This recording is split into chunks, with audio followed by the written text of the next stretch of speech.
Hello guys, সবাইকে জানাই শুভ শারদীয়ার প্রীতি শুভেচ্ছা ও আন্তরিক অভিনন্দন। আজকে ছিল ষষ্ঠীর রাত। আমার আর আমার হাজব্যান্ডের কোনো প্ল্যানিং ছিল না ঘুরতে যাওয়ার। রাত্রি 2টোর সময় আমার শ্বশুর শাশুড়ি আর ননদ ওরা ঠাকুর দেখতে বেরায়। আর তারপরে আমাদেরও একটু ইচ্ছা হয় যে চলো আমরাও কাছের ঠাকুরগুলো দেখে আসি আমাদের এলাকার মধ্যে। তো তারপরে আমরা দুজন রেডি হয়ে বেরিয়ে পড়ি। আর রাস্তায় এই লাইটগুলো ছাড়া দুর্গাপুজো ভাইবসটাই আসে না। যদিও এবারে দুর্গাপুজো বলে কোনো ফিলিংস আমাদের মধ্যে কাজ করছিল না। তারপর আমরা চলে এসেছিলাম তীর্থভারতী স্কুলের এই রাজস্থানের রাজবাড়ি প্যান্ডেলটা দেখতে। জানি না কার কেমন লেগেছে, সত্যি কথা বলতে আমার প্যান্ডেলটা খুব বেশি ভালো লেগেছে। কারণ এমনিতেই জায়গাটা এতটা সুন্দর, শান্ত নিরিবিলি একটা জায়গা। রাত্রির বেলা, জানি না সকালবেলা কতটা শান্ত থাকে, তো তার মধ্যে এত সুন্দর একটা পরিবেশ আমার তো খুব ভালো লেগেছিলো। আর ওই যে হচ্ছে ছবিগুলো যেগুলো ছিল সেগুলো আমার খুব ভালো লাগছিলো। মাতৃমূর্তিটা তো খুব সুন্দর ছিল, যেখানে আমার বর ছবি তুলছিল। ওখান থেকে বেরিয়ে আমরা আবার বেরিয়ে পড়েছিলাম রাস্তায়। দেখো কি সুন্দর, এই যে লাইটিংগুলো দেখলেই মনটা ভরে যায়, মানে আলাদাই একটা আমার আনন্দ। ছোটো থেকেই আমার এই লাইটিংগুলো খুব ভালো লাগে। আর এই যে বিশেষ করে এই লাইটিংটা আমি তোমাদের আরেক জায়গাতেও দেখাবো যে আমি করে দেখেছিলাম। এটা ছিল শহীদ কলোনিতে করেছিল 4 ধাম কেদারনাথ। তো এই প্যান্ডেলটাও আমার অসাধারণ লেগেছিল।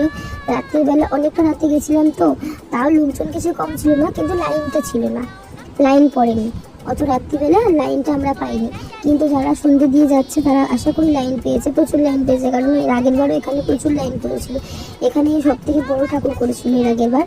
তো আমি জানি না তোমরা কারা কারা এখানে দেখেছো, কারা কারা এই প্যান্ডেলটা দেখে এসছো আমাকে জানিও।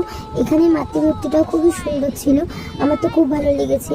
তারপরে এর পেছন সাইডে, মানে এই মূর্তিটার পেছন সাইডে প্যান্ডেলের পিছন দিকে দেখাটা ছোট্ট মেলা মতো হচ্ছিল। এই যেখান থেকে কিছুই কিনে নিয়ে আমরা দেখে চলে এসেছি। তারপরে আমরা ওখান থেকে বেরিয়ে এই দেখো আবার তোমাদের দেখাচ্ছি যে এই লাইটিংটা, বিশ্বাস করো আমার খুব ভালো লাগে এই লাইটিংটা।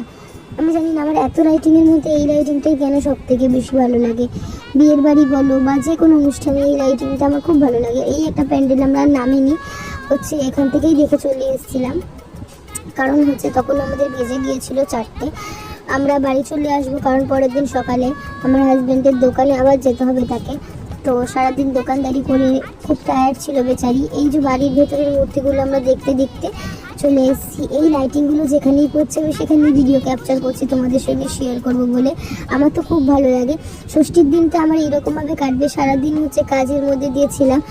আর রাতেবেলা এত সুন্দর একটা রাত আমি পাবো ভাবিনি। তারপরে নিয়ে চলে এসেছিলো এই ডিজনিল্যান্ড ঠাকুরটা দেখতে। ডিজনিল্যান্ডের যে ঠাকুরটা হয়েছিল খুব সুন্দর প্যান্ডেল।